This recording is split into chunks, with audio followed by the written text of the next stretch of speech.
আমি তো আতঙ্কে ছিলাম, মনে করছিলাম জিসান মডার্ন মেয়ে বিয়ে করছে। এখন তো দেখি না কি সুন্দর শাড়ি পরে বসে আছে, মাশাআল্লাহ, চাঁদের মতো বৌমা। তার আচার ব্যবহার এত সুন্দর, দেখতেও খুব ভালো। ভাগ্যক্রমে কিন্তু এমন বৌমা পাইছেন ভাইজান।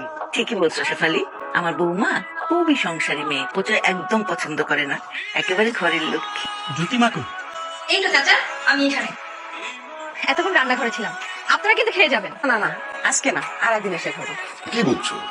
আমার বাড়িতে আসছো, না খেয়ে যাওয়া প্রশ্নই আসে না। জ্যোতি, কি যে বলো না, তুমি যতই জোরি করো আমার মনে হয় না কাকা কাকি খাবে। কোনো নাস্তা 20% শেষ করতে পারে নাই, আমার মনে হয় তারা খুব স্বাস্থ্য সচেতন।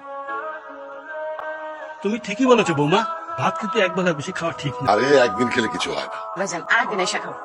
জি কাকি, অবশ্যই আমাদের বাসায় একদিন এসে খেয়ে যাবে।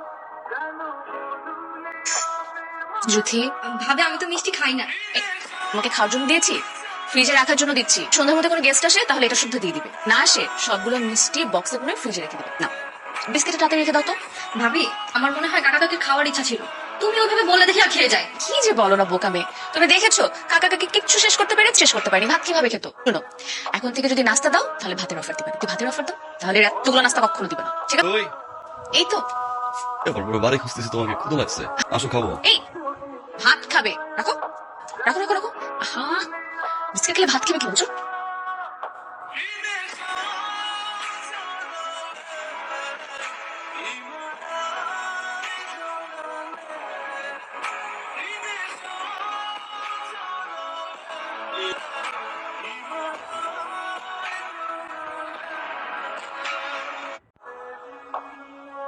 বোমা, দেখেছো তোমার শাশুড়ি কাণ্ড?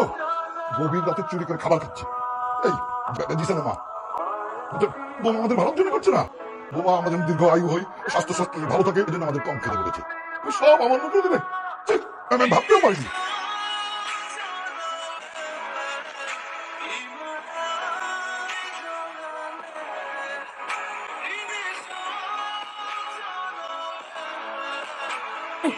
তুমি কত বলছি পড়াশোনা কর, পড়াশোনা কর, রান্না করে শিখে আর কোনোদিন করবি না।